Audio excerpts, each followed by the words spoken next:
오늘은 므낫세와 에브라임이라는 제목으로 하나님의 말씀을 함께 나누겠습니다.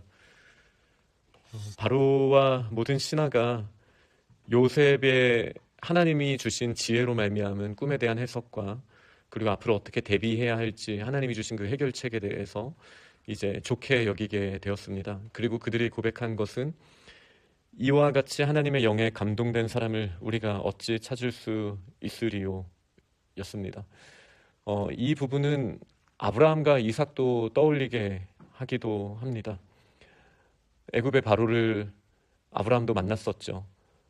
그리고 이삭도 그랄 땅에서 아비멜렉과의 관계가 있었습니다. 하나님은 꿈으로 그들에게 현몽하시기도 하셨지만 결국 이 모든 상황에서 아브라함과 이삭이 어려움을 겪었음에도 불구하고 결국 그가 하나님과 연결되어 있다라는 그 단 하나의 근거, 그것으로 이제 사람들이 하나님을 찬양하게 되는 모습이 나오지 않습니까? 제가 창세기 26장 할 때도 말씀을 드렸던 기억이 납니다. 브엘셰바까지 찾아와서 이제야 당신이 하나님의 사람인 걸 알겠습니다. 물론 이게 직접적인 말은 아니지만 이 맥락으로 이야기하면서 이제 평화를 맺게 되는 장면이 나옵니다. 저희는 하나님이 우리와 함께 하심으로 우리가 형통한다라는 요셉에게 많이 주신 이 표현을 참 좋아합니다. 그런데 사람들이 그 형통함을 보고 하나님께 경배 드리기까지는 반복적으로 나오는 게 이제 고난과 어려움입니다. 아브라함도 그랬고 이삭도 그랬고 요셉은 말할 것도 없죠. 이 고난과 어려움을 지나고 그 가운데에도 하나님과 함께하는, 그리고 여전히 하나님을 신뢰하는 사람들을 통해 하나님이 역사하시는 것을 보고 많은 사람들이 하나님 앞에 돌아오게 되는 것은 하나님 나라의 큰 질서입니다. 그냥 고난 없이 모든 것이 형통하기만 하면 사람들은 하나님이 그와 함께 하셔서 형통한지 아니면 그가 원래 그럴 만한 자격이 있는 사람인지 운이 좋은 사람인지 구별하지 못합니다. 또 그 사람의 형통이 아니라 하나님을 믿지 않는 사람들에 대한 심판만으로는 그들이 돌이키지 못한다는 것은 열 재앙을 통해서도, 나중에 애굽의 바로죠, 모세 때에 열 재앙을 통해서도 너무나 분명히 나온 사실이지만 요한계시록 9장과 11장을 보면 명확하게 나옵니다. 하나님께서 큰 심판을 내리시지만 사람들은 분노하였지 그 가운데 하나님 앞에 회개하고 하나님 앞에 예배하는 모습은 나타나지 않습니다. 그러나 요한계시록 11장에 두 증인이 하나님이 함께 하심으로 7의 절반의 숫자 동안은 권능을 나타내기도 하지만 결국 그 옛 소돔이라고 불리우고 또 오늘의 배경이 되는 애굽이라고도 불리우지만 동시에 그리스도께서 십자가에 매달리신 곳, 그 성에서 죽임을 당하고 고난이죠. 3일 동안 그 시체가 사람들 앞에 드러나게 되었었습니다. 그러나 그 3일 반이, 정확하게 3일 반이죠. 3일 반이 지나자 하나님의 영이 그들과 함께 하시고 그들이 다시 부활하게 됩니다. 그리고 하나님이 그들을 일으키시게 됩니다. 그리고 어떤 일이 일어납니까? 사람들이 하나님께 드디어 영광을 돌리게 됩니다. 이 창세기에서부터 요한계시록까지의 이 흐름을 봤을 때 분명한 메시지 하나는 무엇입니까? 하나님이 함께 하시는 자를 통해 영광 받으신다는 것인데 그 영광 받으시는 전제 조건 중에 하나가 하나님이 함께 하시는 자에게 나타난 고난, 그러나 그 가운데에도, 고난 가운데에도 여전히 하나님을 붙들며 그를 통하여 역사하시는 하나님을 기대하는 그 사람을 통해서 고난 가운데에도 세상과 타협하지 않고 고난 가운데에도 하나님을 붙든 그 사람을 통해서 하나님이 영광 받으신다라는 것, 이것이 바로와 아브라함, 아비멜렉과 이삭, 그리고 다시 바로와 지금 요셉의 장면에 나오는 모습이라고 할 수 있겠습니다. 고난이 있죠.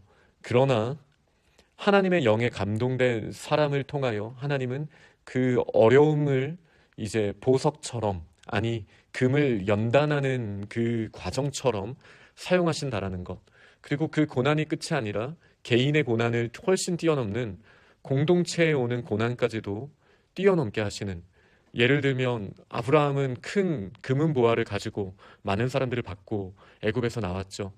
이삭을 통해서도 화친하기도 했지만 큰 기근의 때에 수많은 사람들이 이삭이 다시 샘이 솟게 한 그 우물을 팜으로 말미암아 많은 사람들이 그 기근을 피해갈 수 있지 않았습니까? 이삭에게는 우물을 파는 고난이 있었지만 그러나 그 고난이 결국은 복의 통로가 된다라는 것.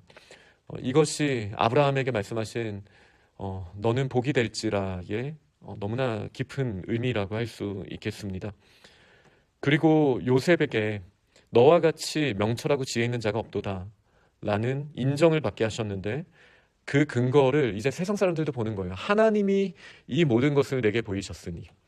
이게 핵심이죠. 하나님이 함께 하시니, 하나님이 이 모든 것을 너에게 보여주셨으니, 하나님이 그 두 증인을 살리신 거를 사람들이 봤으니, 결국 자기 자신이 드러나는 것이 아니라 역사하시는 하나님이 드러나는 것. 욥기에 지금 저희가 꿀성경에서 묵상하는 욥기도 마찬가지이지 않습니까?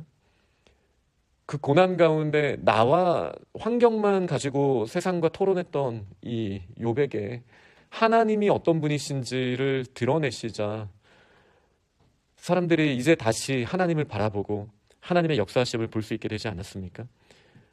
우리는 고난의 때든 형통의 때든 더욱더 하나님을 바라봐야 합니다. 그리고 이제 완전한 위임을 하게 됩니다. 자리 말고는 내가 너보다 높은 것이 없다라고 말하며 이제 인장 반지를 빼어서 줍니다. 세마포 옷을 입혀주고 금사슬을 목에 걸어줍니다. 마치 이 대관식 또 직위식과도 같은 이 모습은 많은 장면을 물론 떠올리게 하죠. 에덴 동산을 엿보기도 합니다. 이 다스린다라는 단어가 나오는데 43절도 그렇고요. 이 다스림이라는 게 에덴 동산에서의 정말 중요한 키워드잖아요. 또 그곳에서 자격 없는 아담과 하와에게 영광의 옷을 입혀주셨고 그런데 그 영광의 옷을 스스로 벗었을 때 가죽 옷을 다시 입혀주시지 않습니까? 영광의 옷, 채색 옷을 입었던 요셉이 벗겨짐을 당했지만 또 보디발의 집에서 청지기의 옷을 입었지만 다시 벗겨짐을 보디발의 아내를 통해 당하게 되죠. 그러나 결국은 이 왕이 준 세마포 옷, 세마포시라고 하면 느낌이 안 오지만 성경에 다양한 의미로 쓰이니까요. 그러나 뭐 인장 반지가 금사슬과 같이 하는 것이라고 봤을 때는 왕에게 어울리는 옷이라고 보면 되겠죠. 또 이 장면이 떠오르는 게 스가랴서에 나오지 않습니까?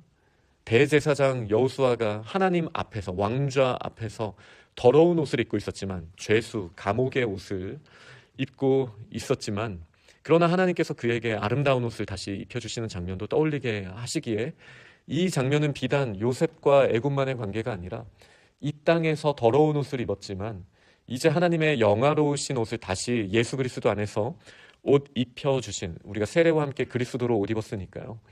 그 옷을 입은 저희들의 모습을 에덴이 다시 회복되었음을 보여주시는 모습이라고 할 수 있겠습니다. 그리고 요셉은 이제 결혼하게 되죠. 아스낫과 결혼하게 되고 두 아들을 낳게 됩니다.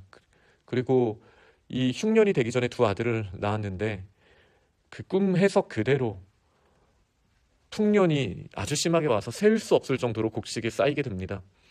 그리고 하나님의 말씀대로 흉년을 예비하게 되었습니다. 이 흉년이 들기 전 낳은 두 아들의 이름이 므낫세와 첫째는 므낫세 그리고 둘째는 에프라임입니다. 이 므낫세라는 뜻은 있다라는 잊어버린다라는 의미를 가지고 있잖아요. 에프라임은 창성, 이 풍성하게 되었다라는 창대하게 되다, 창성이라는 의미를 가지고 있습니다. 어제는 우리가 쌓아야 하는 것이 감사다, 하나님의 말씀이다 이렇게 말씀을 드렸습니다. 우리 믿음의 사람들의 너무나 중요한 태도죠. 그런데 또 그 다음 단계가 그 이름에서 사실 요셉의 신앙 고백이 들어있잖아요. 자녀의 이름을 지었을 때 요셉이 어떤 신앙의 고백을 했습니까? 있는 겁니다. 무엇을 잊게 하셨다고 했습니까? 고난과 내 아버지의 온 집 일을 잊어버리게 하셨다라는 고백을 했습니다. 이 부분도 중요합니다. 있다라는 표현을 우리는 돌이키다라고도 생각해 볼 수 있을 것 같습니다. 고난을 통해서 이 과정을 통해서 하나님이 주시는 축복의 통로가 되죠. 그러나 우리가 반드시 기억해야 될 것은 고난이 우리의 종착지가 아니라는 것입니다. 과정으로서의 우리에게 상처와 어려움은 하나님의 영광의 그 과정, 도구가 되기도 합니다. 그러나 그것이 우리의 전부인 것처럼 끝까지 붙들어서는 안 됩니다. 과거의 감옥에만 매여 있을 필요 없고요.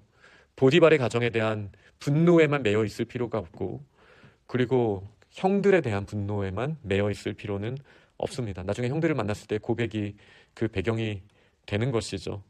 그러니 우리 믿음의 사람들에겐 과거에 대한 잊음이 필요합니다. 이것을 신약적인 표현으로 하면은 용서라고도 할 수 있고, 또 하나님의 은혜에만 완전히 들어가는 옛사람을 벗어버리는 그 모습으로 우리는 므낫세라는 이름을 기억해야 할 것입니다. 그리고 마지막으로 에브라임입니다.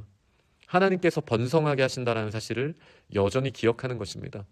과거의 고난에는 형들만 보입니다. 피해자인 내가 보입니다. 그러나 이 두 시선 다 잘못되어 있다는 것이죠. 하나님이 보일 때, 하나님이 나와 함께 하시고 하나님이 복을 주신다는 사실을 우리가 보게 될 때, 드디어 하나님께서 우리를 복 주시고 창대하게 하신다는 믿음의 고백을 할 수 있는 것입니다.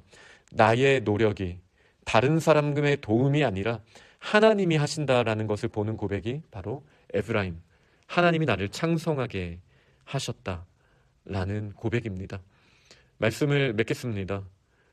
우리의 고난은 하나님의 영광을 드러낼 수 있는 너무나 하나님이 창세기부터 끝까지 쓰시는 일관된 방편입니다. 어려움이 있다라면 더욱더 하나님을 의지해야 합니다. 그렇게 하나님을 붙들며 바라보며 나아갈 때 과거의 아픔을 잊고 하나님이 함께 하심을, 우리를 창대하게 하심을 우리가 선명하게 보며, 또 요셉처럼 맡겨진 사명에 수고하며 창대하게 함을 보게 되는 저희들의 매일의 삶이 되기를, 또 오늘 하루가 되기를 간절히 축원합니다. 아멘.